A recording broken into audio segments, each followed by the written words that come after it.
berikan untuk Anda dan tentu juga saat ini yang tengah bersama kami ya baik yang monitor ini melalui streaming IG Radio atau biasa Anda bisa juga mendengarkan atau mengikuti acara kita melalui Facebook, kemudian di YouTube, kemudian platform ya yang ada yang tersedia di berbagai media sosial yang ada kita punyai tentunya.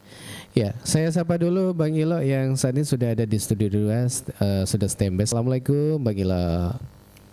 Ya, waalaikumsalam warahmatullahi wabarakatuh. Bung Alil, selamat pagi. Semangat pagi.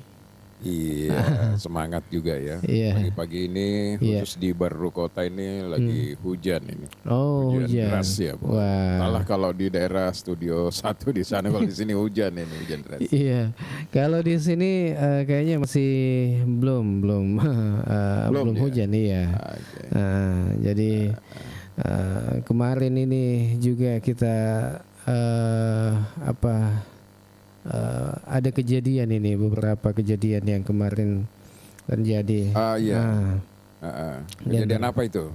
Itu kemarin siang ada pohon tumbang di Jalan Poros di Gresik itu di pas perbatasan. Iya betul. Ya. Lama juga itu mengakibatkan macet ya, sampai kendaraan dari atas dari Makassar itu mencoba mencari jalan alternatif ya. Iya.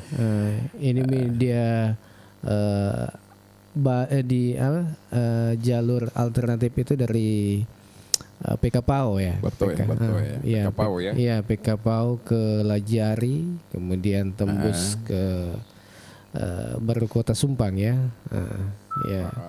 Dan yang paling menimbulkan kemacetan juga itu di jalan alternatif itu karena mereka lewat di samping rumah sakit. Oh iya betul. Nah, itu kan jalan itu kan kecil, Bung. Ya, jadi kalau ada yang arus yang berlawanan, maka di situ pasti terjadi kemacetan yang sangat lama juga itu. Berarti pohonnya besar ya karena betul, cukup lama juga itu.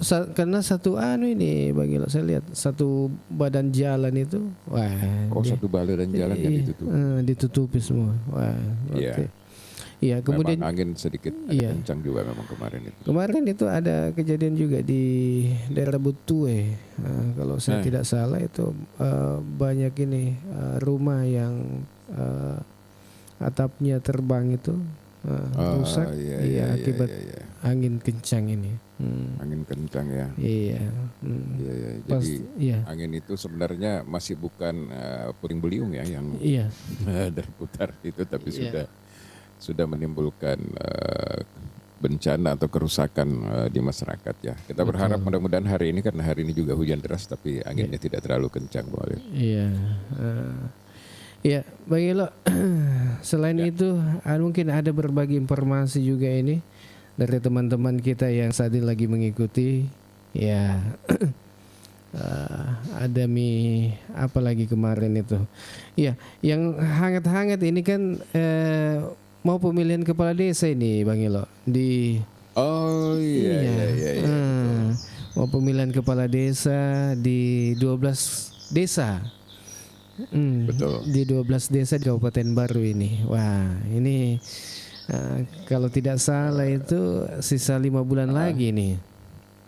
Sisa 5 bulan ya. Ini banyak yang menantikan, terutama yang ingin ikut berkompetisi ya, karena pemilihan kepala desa ini bukan lagi sekali dalam 5 tahun, Bung Alil. Betul. Tapi kalau saya tidak salah itu 8 tahun. Jadi kalau terpilih sekarang ini cukup lama juga menjabat kepala desa. Karena itu tentu lebih banyak yang berminat, Bung Alil, karena waktunya sudah cukup lama. Nah, tentu berbagai konsekuensi dengan kebijakan ini, Bung Alil, akhirnya menjadi menarik ini dari 12 desa nih. Mungkin bisa disebutkan dari 12 desa apa saja yang dari 12 desa? Saya mulai di Tanitirilau ini, Desa Pancana, Desa Gresik. Nah, ini. Kemudian kalau di Kecamatan Tanitiriaja itu Lempang, kemudian Libureng. Kemudian di Pujananting ini desa apa ya? Jangan-jangan. Kemudian jangan samakan. Jangan samakan. Kemudian desa Bacu-Bacu. Saya lupa ini satu lagi ini. Kemudian di Kecamatan Baru itu Siaung dengan Tompo. Ini seru juga nih. Ya, kemudian kalau di di Desa Balusu itu ada Madelo sama Binuang. Binuang. Iya, kemudian di Sopeng Riaja ini ada kalau di Sopeng Riaja siapa ini? Kalau tidak salah di Malusetasi itu ada desa apa ini satu yang Manuba ya. Betul. Ya, kepala desanya incumbentnya itu Hasna Sultan ya. Iya. Tapi kita Bang Ilo, yang menarik tadi itu banyak yang mendaftar ini. Banyak yang berminat untuk mau calon mengikuti. Iya, mengikuti. Iya, betul. Tapi yang menarik ini Bang Ilo. Ya. Di Baru ini ada kepala desa yang mengundurkan diri Bang Ilo. Justru ada kepala desa yang tidak berminat lagi untuk maju. Iya, mengundurkan diri. Di desa apa itu? Desa Balusu. Balusu Pak Ahmad ini tidak berminat lagi untuk maju. Enggak, maksudnya kan ini sudah pemilihan kepala desa dari tidak ikut di pemilihan serentak ini yang 12 desa. Tapi ini Bang Ilo, saya dengar kemarin tanggal 29 Januari kemarin, hari Kamis kemarin, ini dia menyurat ke Bupati untuk berhenti, mengundurkan diri Bang Ilo. Desa Artinya Balusu. Secara ini ya, konsekuensi logisnya berarti dia tidak bertarung lagi ya? Memang tidak ada pemilihan di situ, tapi sudah sudah 3 tahun lagi. Iya. Jadi apa itu? Desa Balusu Bang Ilo. Oh, Desa Balusu. Iya. Jadi mengundurkan diri. Jadi menarik juga ini karena di samping tidak ada kompetisi di situ, belum berakhir masa jabatannya. Betul. Kira-kira apa alasannya itu, Bang? Entahlah apa alasannya, kenapa sampai. Padahal masih cukup lama mungkin masa kerjanya. Iya, masih ada 5 tahun, Bang Ilo. Oh. Ini mungkin karena sudah tidak tahan mental menghadapi berbagai entahlah permasalahan-permasalahan yang dihadapi. Karena memang juga Bung Halil, kalau mental kita untuk menjadi kepala desa ini hanya setengah-setengah. Secara psikologi memang sangat berat. Jadi saya pernah mewawancarai salah satu mantan kepala desa yang tidak melanjutkan lagi di periode keduanya untuk bertarung, Bung Halil. Itu kepala desa Pancana ya. Pancana atau apa itu? Cerawali ya. Iya. Bahkan sebenarnya di pertengahan jabatannya sebagai kepala desa itu mereka sebenarnya sudah ingin mundur. Tapi karena berbagai pertimbangan masyarakat dorongan supaya tetap harus menyelesaikan pekerjaan sesuai dengan waktunya, karena itu adalah tanggung jawab, itu adalah mana, makanya dia tetap akan meneruskan. Jadi poinnya satu ya, setelah saya tanya kenapa, ya bertentangan dengan kata hati aja itu.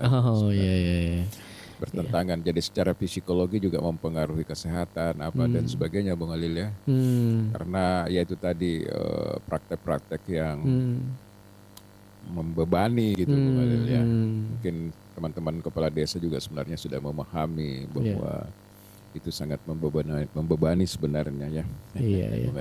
Iya, membebani kata hati. Nah, ini membebani kata hati gitu. Iya, kalau kata hati memang tidak bilang, enggak mau kayak begini, tapi katakanlah di sisi lain dia ingin betul-betul bekerja, berprogram, bagaimana anggaran-anggaran itu betul-betul dipergunakan sebaik mungkin sesuai dengan peruntukannya, atau bisa dia gunakan untuk berinovasi di lain sisi ada hal-hal teknis ya mungkin tidak etis lah. Iya. Tapi membebani itu Bang Ilo, kalau seumpama ada inovasi-inovasi ini mau kerjakan, kemudian ada hal lain yang mungkin harus tidak boleh dilakukan ini. Ya pasti begitu, Bung Iya, Lil. iya, iya. Jadi orang itu kan macam-macam motivasi Iya. atau keinginannya sehingga dia ingin menjadi kepala desa. Ada Iya. memang yang punya cita-cita yang tulus misalnya, dia melihat potensi desanya, dia ingin kembangkan.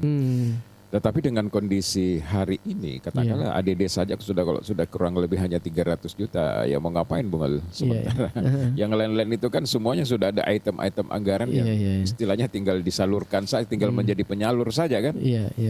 Nah tentu disitulah dilematisnya. Di pihak lain, masyarakat tentu menuntut apa progres selama menjadi kepala desa kan? Seperti itu Bung Alil.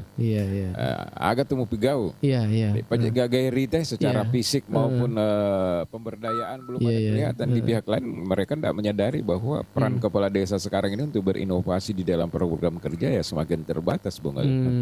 Semua serba diatur dan lebih dominan itu kan misalnya ketahanan pangan lah. Apalah semuanya, pokoknya semua kebanyakan desa yang sudah diberikan tanggung jawab. Jadi kita hanya enak dengar-dengar bahwa segini anggarannya ada 1 miliar anggaran, 1,5 miliar, padahal sebenarnya hanya berapa persen saja di mana mereka bisa berinovasi untuk melaksanakan kegiatan-kegiatan. Nah, ini memang problem juga menurut saya. Ini ada Fatmawati. Assalamualaikum warahmatullahi wabarakatuh. Waalaikumsalam. Ada Mulyadi Syam. Balusu mungkin ada penunjukan PJ kepala desa.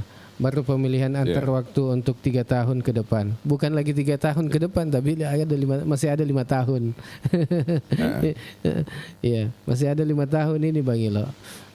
Kalau di Desa Balusu ini, iya, karena baru 3 tahun, cau nih kepala desa.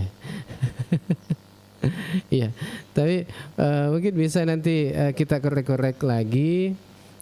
Apa yang terjadi di sana di Desa Balusu, kenapa sehingga kepala desa dari kepala desa Balusu mengundurkan diri, jadi atau berhenti di tengah jalan, kenapa sampai bisa? Ya biasanya itu Bung Alil, ada faktor misalnya kesehatan, mereka menganggap ingin betul-betul konsentrasi, mereka menganggap. Tapi kalau tidak ada faktor kesehatan, mereka segar bugar, berarti ada faktor-faktor lain yang terjadi di situ, Bung Alil. Dan itu nanti kita akan bahas tuntas itu Bang Ilo. Ada memang itu nanti kita bahas tuntas terkait dengan Desa Balusu ini. Iya, karena saya dengar bocor-bocor halus ini Bang Ilo. Iya, bocor-bocor halusnya seperti apa? Ada bedeng pekerjaan di sana yang katanya yang tidak selesai. Ada beberapa titik Bang Ilo. Informasi ini bocor-bocor halus ada beberapa pekerjaan yang tidak selesai, sehingga menjadi sorotan mungkin menjadi apalah seperti itu. Katanya bocor-bocor halus ini. Ya. Tapi saya rasa kalau hanya itu kan ya mungkin ada hal yang lebih prinsip sebenarnya. Sebenarnya kalau kepala desa kita ingin jujur semuanya ini. Hanya kita yang selalu mengatakan enaknya jadi kepala desa mengelola anggaran yang begitu besar. Padahal sebenarnya dibandingkan dengan tanggung jawab dan risiko, saya tidak enak kalau saya katakan sebenarnya kepala desa itu sama aja dengan bupati dan sebagainya, bahwa kakinya sebelah itu sudah ada di dihukum. Apalagi kalau ditarget-target, dicari-cari dan sebagainya, yang mana ada sih seperti lurusnya kayu gitu kan, sedikit aja itu yang jadi problem. Yang jadi problem di sini karena itu tadi bahwa ada beberapa pihak-pihak juga yang di sisi lain sebenarnya diharapkan untuk bisa memberikan pendampingan, tapi itulah tadi di sisi lain justru membuat kepala desa ini banyak yang pusing sebenarnya. Weh, makasih banyak ini ASF Pardoko. Seperti itu Bung Ali. Makanya de paninu kasih kopi jadi nalaki kopi kasih.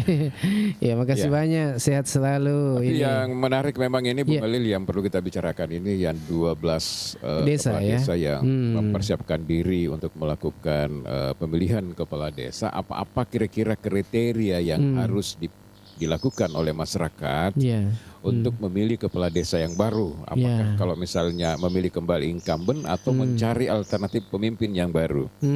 Karena kalau tidak ada progres yang dirasakan selama 8 tahun, untuk apa kita memilih mereka kembali? Iya. Kan, Bung Ali? Kita harus mencari pemimpin yang baru, Bung Ali. Nah, nanti di situ saya akan sampaikan apa kira-kira kriteria yang harus dilakukan oleh masyarakat. Dengan catatan apakah memang juga masyarakat mau berubah, mau betul-betul mau melihat desanya maju gitu ya. Nah, jangan sampai mau melihat desanya maju, mau pemimpin baru, tetapi dia tidak bisa juga melawan yang namanya pengaruh dari money politik. Misalnya, Bung Ali, itu juga tidak ada artinya, ada pengaruh gitu. Wasing ini negara money politik ya, Bang ya. Masih ada, Bung Ali. Masih ada kan? Jangankan pemilihan kepala desa, Bung Ali. Pemilihan RT aja tuh di Makassar, RW. Di mana-mana itu juga sudah mulai ada uang karena dipilih juga secara langsung kan, Bung Ali. Karena sekarang ini kenapa orang tidak mau money politik? Karena mereka merasa bahwa untuk jadi RT aja misalnya atau RW di Makassar itu kan mereka sudah ada salary ya Bang Ali. Berbeda dengan dulu hanya nama aja gitu ya. Nah, sekarang kan sudah ada penghasilan. Jadi mereka juga sudah hitung-hitung. Oh, kalau selama sekian tahun ini kita ini sekian, tidak apa-apa lah. Setengahnya kita keluarkan yang penting terpilih. Belum lagi kalau mau kontestasi pilkada pemilihan secara langsung, apakah itu gubernur atau ke wali kota, bupati dan kepala yang lain-lain. Nah, kecuali nanti kalau pemilihan bupati sudah melalui DPR, nah mungkin dalam hal ini lain lagi modelnya. Tapi kalau Bang Ilo, kalau seumpama masih mengeluarkan biaya ini, kalau seumpama mau calon angkat sogok-sogok, nah kan biasanya kalau duduk Bang Ilo kan dicari bilang, minggu pas biasa kada kan mulai palisu Nah itu program. Berarti harus ngambilnya di program kan? Jadi kalau dia mengeluarkan uang yang begitu banyak, dana yang begitu banyak, apakah realistis dengan kegiatan-kegiatan? Pasti ujung-ujungnya kan mengambil kegiatan. Bagaimana caranya menggerogoti misalnya kegiatan-kegiatan fisik, berapa persen di situ? Pastilah. Berarti istilahnya makau mipai mapaku? Pasti makau 4 kilo malam. Di mana mereka mau ngambil. Oleh karena itu menurut saya masyarakat juga harus cerdas. Seperti itu. Jadi kalau kita mau memilih kepala desa yang baru, Bung Alil, yang pertama itu kita harus melihat rekam jejaknya. Rekam jejak itu track record. Iriter mapila loe, agamenta purana pegau misalnya, Bung Alil ya. Iriter rapor celak gah, rapor ijo gah. Kan seperti itu, Bung Alil ya. Apalagi kan 8 tahun menurut saya sudah sangat cukup, hampir 2 periode sebenarnya itu, Bung Alil. Kalau kemarin ya masih 5 tahun ya. Apakah program desa berjalan atau sekedar hanya wacana saja?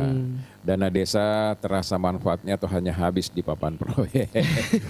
Pelayanan ke warga mudah dan adil atau berbelit-belit? Nah itu kan harus kita lihat, Bung Ali. Kalau dari 3 indikator yang saya sebutkan tadi tidak ada yang masuk, misalnya untuk apa kita pilih? Ini untuk incumbent ya, Bung Ali ya. Betul. Jadi kita harus melihat rekam jejak. Kemudian kita juga harus melihat apakah memang betul-betul mereka bekerja dengan baik. Nah, itu yang perlu kita perhatikan, Bung Ali. Nah, gampang sekali jadi lihat kalau di desa itu track recordnya. Caranya bagaimana melihat? Bagaimana BUMDes misalnya? Apakah BUMDes betul-betul sudah bisa menghasilkan, bisa membawa kesejahteraan masyarakat? Bagaimana misalnya pemberdayaan lain warga, perempuan, pemuda dan sebagainya? Bagaimana kegiatan fisik misalnya yang dibutuhkan oleh desa? Apakah betul-betul ada dan nyata? Jalan-jalan tani apa dan sebagainya? Seperti itu, Bung Alil. Dan apakah kalau dari segi pelayanan misalnya, pelayanan masyarakat, apakah betul-betul mereka cepat? Apakah betul-betul mereka memberikan pelayanan yang prima? Apakah juga dia berlaku adil terhadap bantuan-bantuan yang menjadi kewenangannya untuk mengatur, untuk mendata itu. Nah, kalau tidak ada kriteria itu, untuk apa kita pilih? Lebih baik kita cari pemimpin yang baru, yang memang track recordnya memang kita anggap bahwa ini bisa selama ini banyak membantu. Lebih baik kita pilih yang ini daripada memilih yang ada. Saya tertarik tadi yang kita bilang bahwa pemimpin yang adil. Seperti apa itu yang pemimpin yang adil, Bang Ilo? Kalau menurut kita pemimpin yang adil itu sama kalau kita misalnya dalam konteks daerah ya, Bung Adil.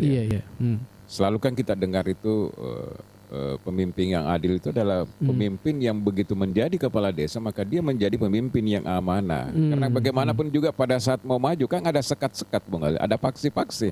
Pendukung A, pendukung B, pendukung C, pendukung D. Tapi ketika terpilih menjadi kepala desa, maka seluruh warga yang ada di desa tersebut adalah harus diberikan rasa keadilan. Tidak boleh lagi dilihat itu backgroundnya bahwa mereka tidak mendukung. Terutama ketika ada bantuan. Kan problem di desa itu kalau kegiatan bantuan sosial itu biasanya problemnya, komplainnya itu adalah karena tidak diberikan kepada yang berhak hanya karena tidak menjadi bagian di dalam. Dan tim sukses kayaknya problem ini.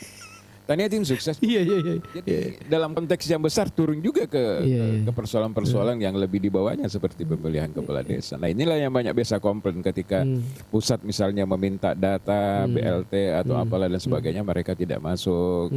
Seperti itulah, itu hal-hal yang menurut saya yang bisa dilihat oleh masyarakat. Tapi ada juga pemimpin begitu dia terpilih, dia langsung mengatakan kepada seluruh masyarakat bahwa saya adalah ya nerekeman taji ambok toko desa jadi tidak ada lagi saya bisa beda-bedakan, semua sama, yang penting semua berhak untuk dilayani dengan baik tanpa harus melihat sepanjang memenuhi syarat harus mendapatkan, biar kita tidak mendukung saya kemarin. Tapi engkau tahu tanah purya hati ya Rona. Ya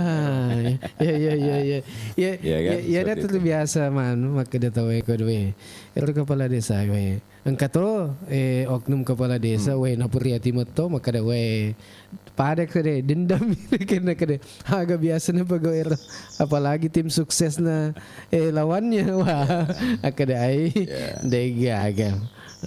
Ya biasa mau pau ada juga seperti itu Bang Ilo. Wah, ini kan bahaya sebenarnya. Jadi ini bahaya betul ya seperti itu Bung Ali. Dan kalau kita mau jujur ya memang sumber daya juga harus menjadi perhatian karena banyak orang-orang terpilih mereka sebenarnya tidak punya ada visi misi yang tertulis ketika dia pemaparan sebagai calon kepala desa, tapi mungkin saja dia sendiri sebenarnya tidak paham itu visi dan misi sampai mengimplementasinya dalam bentuk misi juga kabur Bung Ali. Betul. Oleh karena itu harus hati-hati juga, jangan sampai buremi reken roh supaya menarik matut nakon apa parkan tapi dalam implementasinya tidak diimplementasikan ya model. Oleh karena itu menurut saya warga masyarakat ini sekali lagi dengarkan suara masyarakat kecil, karena biasanya masyarakat kecil yang ada di desa itu lebih jujur untuk menilai seorang pemimpin Bung Ali, seperti petani, nelayan, pedagang, para ibu-ibu, pemuda. Biasanya mereka paling jujur itu mengatakan kayak dia jaga akan apa gau. Tony Suley. Ibu-ibu ini pantaji tim sukses ini apa relasi honor-honor relasi. Ada ini komennya Ahong Hamran. Kena suara dibayar keluarga lewat toom. Suara dibayar keluarga lewat toom. Lewat juga kalau pokoknya kalau dibayar keluarga lewat tong. Betuane ro, namu keluarga nak dek na yalangi, dek toneh pileki. Sebaliknya namu keluarga nak engkau malangi, dek toneh pileki. Itu kan sudah umum itu di dalam money politik kita. Maka desi keluarga biasa Bung Ali. Aku cara nih lo pileki engkau malangi, kau dek malangi. Iya. Engkau tahu sih. Kau dek na pilih apa? Berarti harus sama rata. Aku sama rata pusito sih kerja yang pilih pada padang ke Pak Beren, na pilih ini keluarga apa keren. Ya begitu Bung. Jadi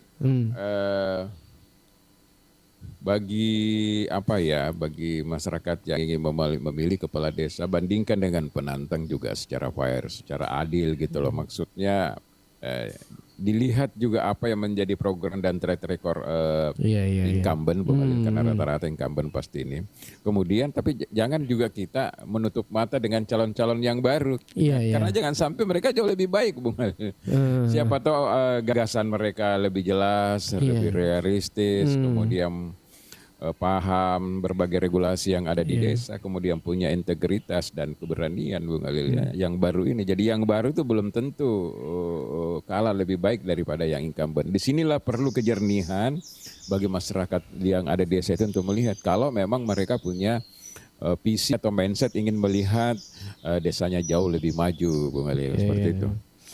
Kalau mau desanya maju ya pasti pilih yang memang layak lah untuk jangan hanya pendekatan saudara, teman dan lain-lain. Betul-betul figur yang kita yakini bahwa kalau dia nanti ini betul-betul desa tak maju, Pak Rita Dekpa lagi nama taji kepala desa misalnya, suka membantu masyarakat, tidak ada kegiatan-kegiatan sosial di desa dan dia tidak hadir, ada orang yang berduka, ada orang yang gembira, naik rumah mapak buting kami terjumpa engkau toyo rusak KTP na alena patu yolo makadaya pamurus ya pamantaraka kalau kepala desa bangsa namaner engkau sengketa tanah alena hadir, seperti itu Bung Alil. Ada yang mau diuruskan beasiswa dia duluan yang muncul. Dia juga punya ide-ide dengan gagasan misalnya mendatangkan orang dari luar, pihak-pihak luar untuk datang ke desa bersinergi untuk orang-orang yang seperti itu kan pasti punya koneksi dan kalau dia dipilih pasti dia bisa lebih berbuat lebih besar lagi, Bung Ali. Jadi harus ada perbandingan, Bung Ali. Iya. Kalau seumpama engka potensi nak desa meto, mega potensinya mungkin ada gagasan atau ide-idenya bahwa maku matu konsep-konsep seperti itu mungkin Ya, apalagi kalau memang di antara sekian desa 12 desa ini ada beberapa desa yang sebenarnya memiliki potensi yang sangat layak berkembang apabila itu dikelola dengan baik, di-manage dengan baik, dibuat planningnya dengan baik lalu dia tidak berkembang misalnya Bung Alil. Itu sudah indikator kalau menurut saya itu dia tidak layak itu untuk dipilih kembali, Bang.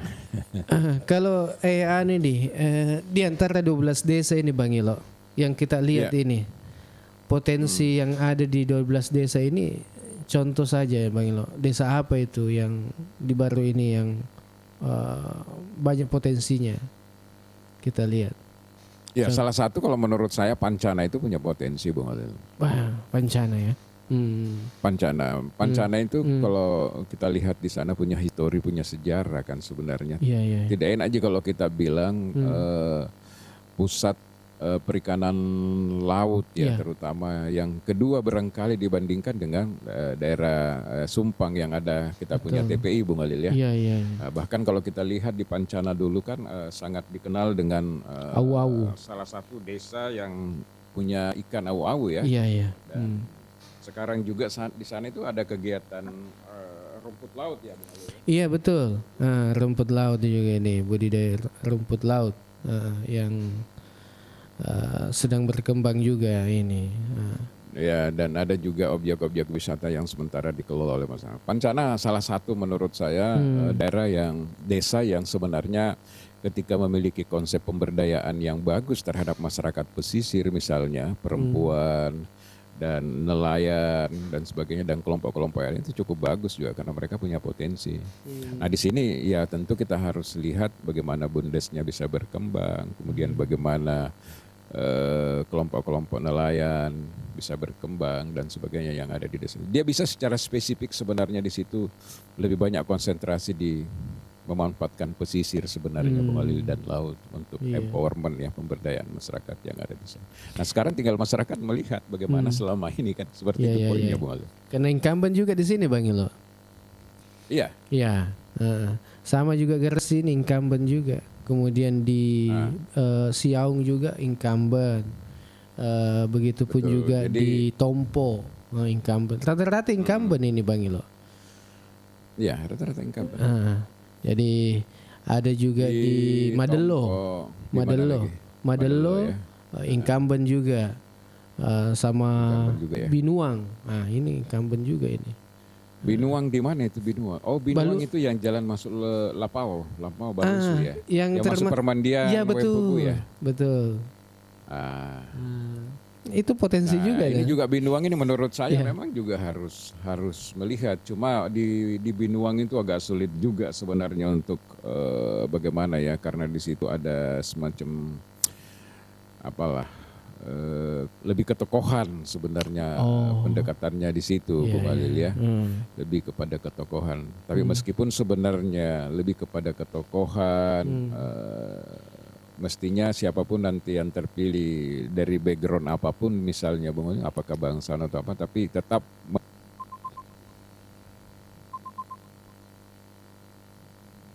selalu sampaikan sebenarnya bahwa mestinya kepala desa di Binuang itu menjadi inisiator atau memediasi untuk bagaimana objek yang ada di dalam itu Wempubu itu bisa kembali difungsikan, Bung Alil. Karena itu sudah bersertifikat negara daerah sehingga mudah sekali untuk dikembangkan kembali, Bung Alil. Tidak ada lagi komplain-komplain masyarakat kan.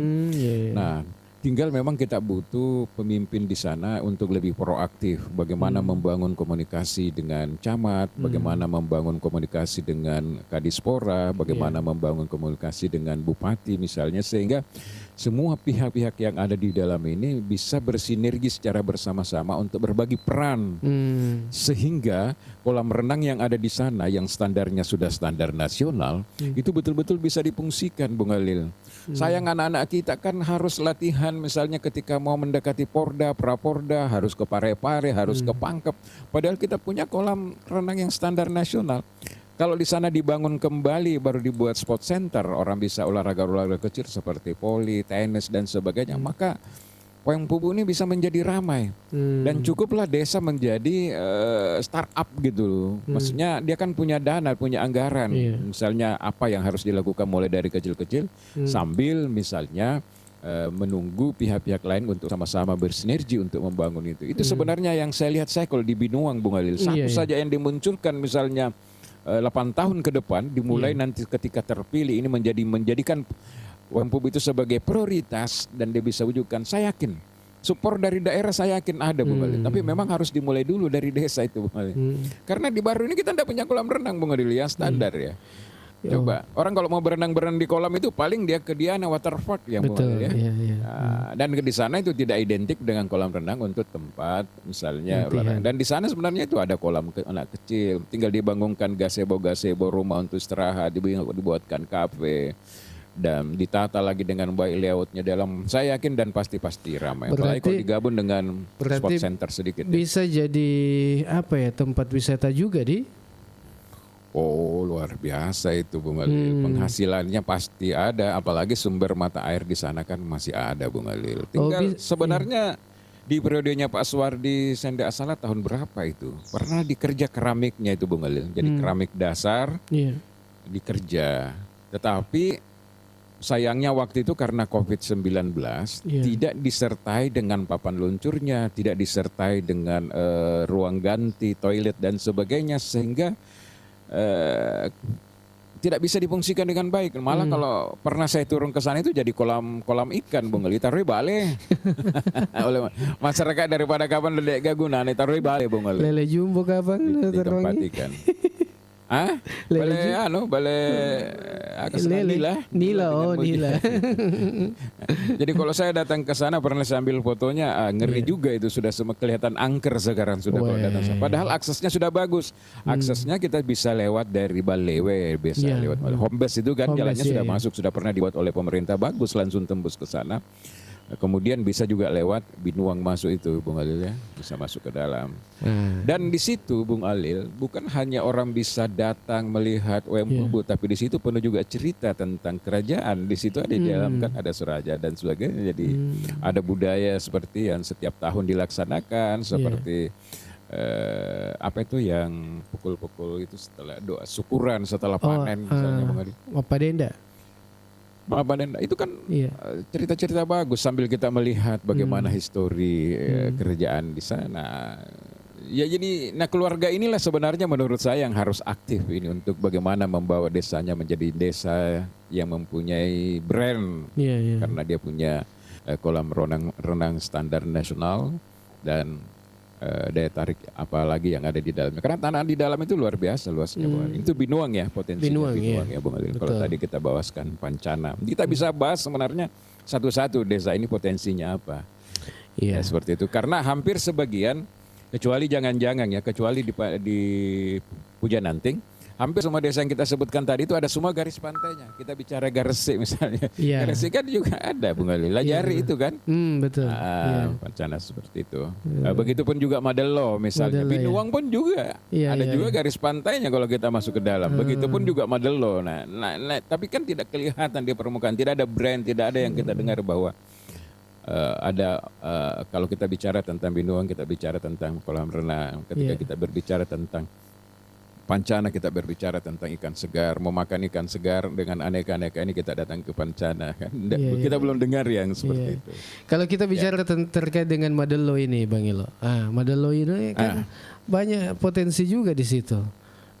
Banyak banget. Iya. Kata ada pulaunya juga. Pulau Paniki yang masuk Madelo kah itu? Iya. Pulau Paniki. Masuk Madelo.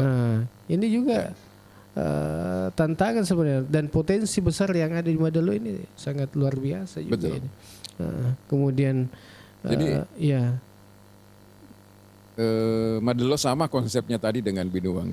Bedanya Madelo ini karena dia punya pulau, dia harus berkoordinasi dengan provinsi karena pulau ini bagian yang harus dikoordinasikan karena kewenangannya ada di provinsi, Bung Ali. Ini juga lah sebenarnya yang selalu menjadi hambatan. Kalau saya ya juga desa ini juga harus proaktif ya untuk datang ke provinsi berkoordinasi. Misalnya bagaimana kerjasama antara desa dengan pemerintah Kabupaten Baru dan provinsi untuk mengelola Panikiang ini menjadi lebih pariwisata, menjadi wisata desa seperti itu. Karena kalau di Putih Angin ini Bung Alil, bukan hanya sekedar pulau, di situ ada fauna yang selama ini ribuan tahun sudah menjadi kunjungan. Kemudian ada mangrove yang bisa menjadi tempat belajar bagi banyak orang. Selain misalnya ya bisa memancing dan apa. Sebenarnya ini potensial sekali untuk dikembangkan ini, Bung. Cuma ya heran juga orang yang dikasih amanah ini tidak mampu memediasi itu. Padahal problemnya kan hanya perlu koordinasi yang intens dengan katakanlah dengan provinsi. Sama kemarin di Wajo, Bung Alil. Di Wajo itu saya juga baru tahu ternyata Danau Tempe itu apapun yang ingin kita bangun itu kita harus koordinasi dengan balai yang ada di Makassar karena kewenangan provinsi. Coba bayangkan. Danau Tempe itu juga menjadi kendala. Iya, Danau Tempe, danau aja itu koordinasi karena danau dan laut itu termasuk bagian. Cuma bedanya di balai ya Bung Alil ya. Iya. Nah, seperti itu juga lah yang terjadi di sini. Kita tidak boleh diam. Jadi seorang pemimpin, seorang leader itu memang harus punya kemampuan bernegosiasi, meyakinkan, buat proposal secara komprehensif. Kemudian dibagi perannya desa apa, perannya kabupaten apa, perannya provinsi apa. Seperti itu. Kemudian bagi-baginya juga harus jelas kan retribusinya nanti kalau ada seperti apa bagi-bagi. Itu semuanya harus diatur Bung Ali. Tapi membutuhkan memang pemimpin yang saya katakan tadi punya kapasitas. Bukan hanya isi tas. Bukan hanya isi tas saja. Kalau isi tas ampun kita. Kalau ini yang kapasitas ini pintar melobi apa. Ya kemudian pintar apa lagi kita bilang itu harus pandai-pandai untuk melobi negosiasi, buat proposal, meyakinkan berbagai pihak, seperti itu. Nah, ini seandainya Pulau Panikiang itu menjadi kewenangan kecamatan apalah misalnya di Baru ya, kelurahan katakanlah kelurahan Mangempang ya mungkin sudah lain. Tapi mestinya desa lebih punya Bung Alil karena dia punya anggaran, dia bisa membahas itu dengan baik untuk mempersiapkan perencanaan yang lebih bagus. Tapi potensi banyak potensinya ini Madelo juga kalau kita banyak. Iya. Ikan-ikan segar itu kan kalau kita lihat itu kan yang tapi itu sudah masuk ke wilayah Takalasi ya. Sebelumnya sebenarnya juga Madelo bisa. Karena banyak juga nelayan-nelayan yang ada di dalam itu Bung Alil itu juga. Kemudian di Madelo ada sumber usaha juga di sana bagi masyarakat itu ya yaitu memakai bata kan dan kapur dulu kan batu bata merah batu bata. Jadi ini wah luar biasa ini. Incumbent juga kalau tidak salah di situ di incumbent.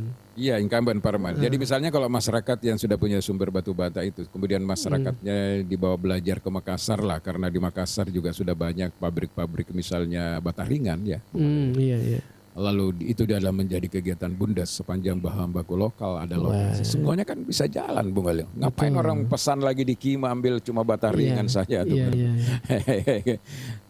Kita ini punya modal untuk bisa jadi startup gitu. Bumdes nih saya suntik dana misalnya 100 juta. Coba mulai cari lahan. Ada lahannya desa kosong ini, coba mulai dari situ baru dipajang di desa. Misalnya di situ batu bata produksi desa, katakanlah desa Madelo seperti itu. Orang kan memilih daripada kita ngambil ke Makassar, para distributor yang ada di sini kalau kualitasnya sama, pasti mereka ambil di sana, Bang. Kemudian kualitas sama dan harga dibawa-bawa sedikit, wah. Malah harga dibawa sedikit ya, Bang. Iya. Itu kan. Tapi itu kan menjadi sesuatu yang cuma ada di ide orang-orang yang seperti kita ini. Tapi kalau didengarkan bagi calon-calon kepala desa ini sudah bisa dijadikan visi misi. Oh, kalau saya jadi kepala desa Madelo nanti saya akan bikin ini berdayakan. Jadi ya, ayo undang ke sini teman-teman yang ingin menjadi kepala desa ya coba masuk. Coba bergabung di sini. Iya. Atau aja kita diskusi, kita bisa kasih ide. Iya. Di Madelo juga ini menurut saya pemilihan kepala desa juga yang cukup ramai, Bung Galil. Oh, kenapa ramai mungkin ramainya banyak juga mungkin yang berminat ya Bung Galil. Oh begitu. Oh iya. Malah saya dengar-dengar kemarin ada keluarga juga dari Kalimantan itu mau juga mencoba pensiunan di Dinas Perhubungan. Cuma saya kehilangan kontak hari ini, apakah dia tetap ingin maju atau bagaimana. Memang orang Madelo tapi dia di Kalimantan.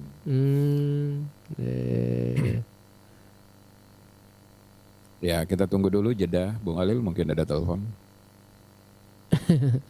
Iya, kembali lagi. Ya, jadi ini memang kalau dari 12 desa ini memang banyak potensi yang ada di desa ini. Ya, tadi Binuang, kemudian di apalagi di Malusetasi. Diingatkan saja saya nama desanya, saya sudah bisa bayangkan apa potensi yang ada. Iya, kalau di Malusetasi ini, apalagi namanya itu? Apa di Malusetasi? Manuba ya. Nah, ini ada potensi juga. Ada wisatanya juga di situ ini. Ada wisata, dia hanya pertanian dan wisata. Itu kurang lebih sama semua dengan Nepo ya. Oh gitu. Itu.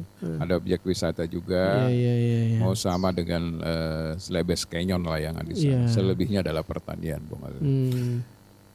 Ya. Kalau yang bisa dikembangkan di situ di mana? Yang mungkin lebih fokus kepada pariwisata dan pertanian Bung Alil, karena memang areal pertanian juga di Manuba itu cukup luas. Bisa juga untuk peternakan. Nah sekarang ini teman-teman semuanya, meskipun tidak ada potensi secara sumber daya alam sebenarnya, tapi karena kita punya lahan yang kosong, banyak yang lahan-lahan yang tidak digunakan, sebenarnya desa bisa memprogramkan sekarang untuk berinvestasi di bidang peternakan. Kasih bundesnya mengelola itu. Kenapa sih katakan demikian potensialnya ayam petelur dan ayam pedaging sekarang ini? Karena untuk kebutuhan daripada MBG itu itu sangat besar. Coba kalau mereka bisa kontrak misalnya dengan salah satu dapur misalnya, bahwa dia menyediakan telurnya lalu dia bangun mulai dari sekarang, itu luar biasa, Bung Ali. Nah potensi-potensi inilah sebenarnya harus dilihat dari desa, Bung Ali. Karena tidak mungkin orang kota mau bangun kandang peternakan lagi yang besar ya, tentu ada pengaruhnya terhadap lingkungan, bau dan sebagainya. Tapi kalau di desa masih banyak ruang-ruang kosong. Kerjasama saja dengan masyarakatnya situ, dengan bundesnya itu misalnya 10 tahun kita gunakan lahan, kita investasi, hasilnya bagi 70-30 atau apa. Itu kan sudah bisa jalan, Bung Ali. Iya, apalagi kalau di daerah sini yang di Malusetasi itu kan banyak lahan-lahan yang bisa dimanfaatkan. Banyak Bung Ali, gunung-gunung saja, bukit-bukit yang masih jauh dari pemukiman masyarakat, sangat layak lah. Kalaupun misalnya tidak, ya cobalah desa cari misalnya perusahaan-perusahaan yang di Makassar itu, yang perusahaan pakan itu Bung Ali, yang bisa bekerja sama ya. Bisa mungkin apa yang mereka bisa bantukah. Karena kalau kerjasama seperti itu dengan pihak perusahaan kan juga mengambil kembali, membelinya kan Bung Ali, baik telurnya atau ayam pedaging. Jadi sebenarnya sekarang usaha-usaha seperti ini tidak perlu pusing. Sama misalnya kayak jagung misalnya di Lalabata, jagung kuning misalnya. belum panen kan sudah ada yang mau ambil, perusahaan sudah mau ambil kan. Apalagi sekarang ini sudah panen kayaknya ini Bang Ilo.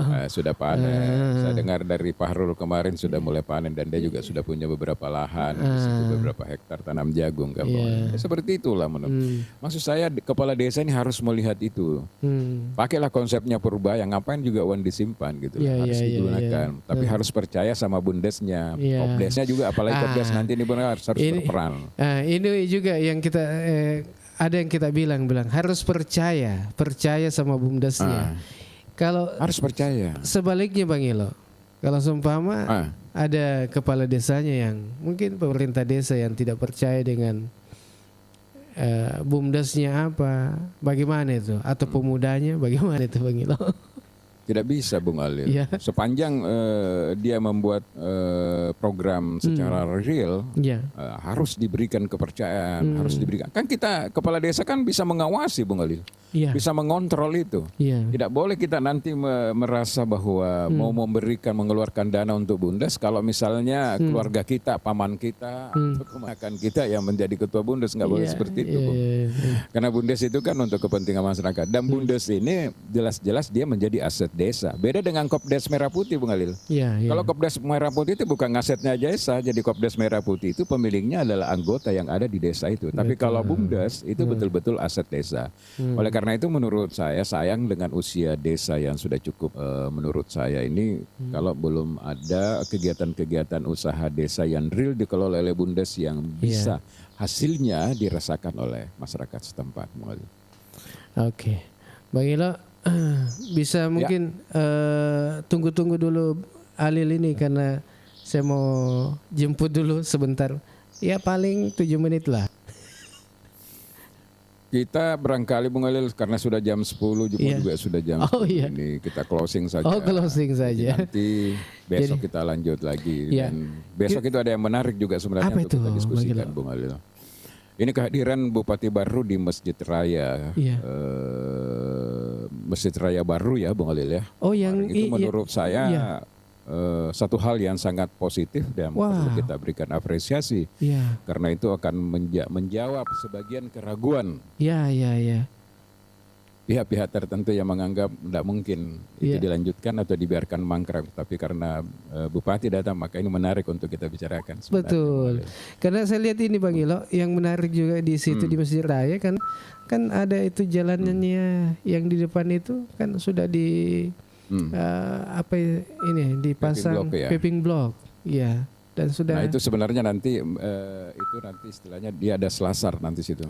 Selasar. Kalau orang masuk ke dalam musim hujan tidak kena hujan. Saya tidak tahu, mudah-mudahan. Nah makanya nanti kita mau tanya bagi yang umum atau siapapun yang berkepentingan bahwa apakah tahun 2026 ini akan dilanjutkan? Karena yang tersisakan selasar, kemudian ada yang di atas itu menara, kemudian ada pembebasan lahan sedikit. Kalau itu betul-betul diwujudkan maka menurut saya visi berkelanjutan itu betul-betul sudah bisa kita lihat sehingga bagi orang yang masih skeptis bahwa tidak ada keberlanjutan bisa kita diskusikan. Karena menurut saya selama ini kan kita pikir kayaknya tidak diperhatikan. Tidak diperhatikan, tidak dilanjutkan. Padahal kemungkinan besar sudah bisa digunakan nanti untuk Ramadan. Tarawih. Bisa dibahas barangkali besok nanti cari info-info dulu Bung Alil. Silahkan investigasi, silahkan tanya bagi yang umum atau siapapun yang berkompeten apa-apa yang menjadi, apakah betul sudah bisa digunakan di sana. Karena kemarin kan belum ada sound system, kemudian belum ada plafon. Saya rencana juga sore ini mau lihat-lihat di sana karena sebagai warga baru tentu kita juga ingin melihat bagaimana masjid juga ini jalan. Jadi kalau seperti itu Bung Alil. Menarik. Mungkin kita bahas besok ini. Insya Allah besok kita akan bahas lagi ya. Jadi ini menarik ya. Baik untuk Anda semua, terima kasih banyak untuk yang sudah. Terakhir kata kunci Bung Alil. Apa itu? Terakhir kata kunci untuk pemilihan kepala desa di 12 kepala desa. Pilih yang menjual program dan komitmen, bukan amplopnya. Wah, pilih yang menjual program dan komitmen, bukan amplopnya. Oke, itu kata-kata mutiara closing kita pada hari ini untuk kepala desa ya, kepala desa yang baru. Makasih banyak untuk semuanya, saudara Riga dimanapun Anda berada. Saya Alil bersama dengan Bang Ilo Alil di Jalan Semangka nomor 95 Abung Ilalabata, dan Bang Ilo di Jalan Asoka nomor 26. Mohon pamit. 26. Iya, mohon pamit. Assalamualaikum warahmatullahi wabarakatuh.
Baik sahabat Sehat Bio7, kali ini kita masih di dalam program Liputan Suara Pelanggan, dan sekarang ini saya sudah bersama dengan salah seorang pelanggan Bio7 yang sudah merasakan khasiat dari Bio7. Kita kenalan dulu dengan beliau. Assalamualaikum Pak. Waalaikumsalam. Maaf Pak, dengan siapa? Nama tak Pak? Nama saya Andi Muhammad Amin. Umur tak berapa Pak? Umurnya sekarang 48 tahun. Alamat Geria Kayu Manis, Blok D nomor 5, Bone, Kabupaten Bone. Iya. Oke Pak, kita ingin tahu juga sebenarnya Pak, keluhannya dulu apa, gangguan tak, penyakit tak Pak? Saya sering merasakan sakit pada perut bawah, sampai saya berobat kemana-mana, sampai bahkan saya ke awal bros, saya sudah minum obat, tapi begitu sementara sembuh. Jadi saya cuma bisa menahan saja sakitnya, karena kalau saya pikir banyak minum obat ya dampaknya saya pikirkan. Tapi setelah saya tidak sengaja saya mendengar di radio ada obat herbal yang itu Bio7. Saya ingin mencobanya. Setelah saya beli di apotek, saya minum, alhamdulillah sudah 2 botol, saya rasakan sudah banyak sekali perubahan. Boleh tahu juga Pak, tadi penyakit itu sudah berapa lama kita rasakan Pak? Sudah lama, sejak tahun 2009. Itu kan tadi kita bilang di botol kedua Pak, baru ada perubahan. Botol kedua saya baru bisa tidak terlalu sakit lagi. Tapi sampai sekarang masih minum Bio7 Pak? Alhamdulillah masih minum. Oke, nah sekarang kondisinya gimana sekarang Pak? Sekarang sudah tidak ada lagi saya keluhan-keluhan yang berarti, itu artinya saya sudah merasa enak. Jadi tetap minum terus Bio7 ya Pak ini? Iya, insya Allah. Nah mungkin juga ada pesan-pesan barangkali nih Pak untuk yang lain yang belum minum Bio7 Pak. Ya kalau menurut saya apa yang saya rasakan itu ya tidak ada salahnya kita coba, karena saya memang rasakan sendiri bagaimana itu khasiatnya Bio7. Ya baik, demikian tadi liputan suara pelanggan kita bersama dengan salah seorang yang sudah merasakan khasiat dari Bio7. Jadi untuk Anda, jangan lupa dapatkan Bio7 di apotek-apotek yang terdekat. Untuk info lebih lanjut, Anda dapat menghubungi call center di nomor 082 346 219 218. Bio7, jamu tetesnya orang Indonesia. 87,6 Iga Radio, radionya Saudagar Iga.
Pasir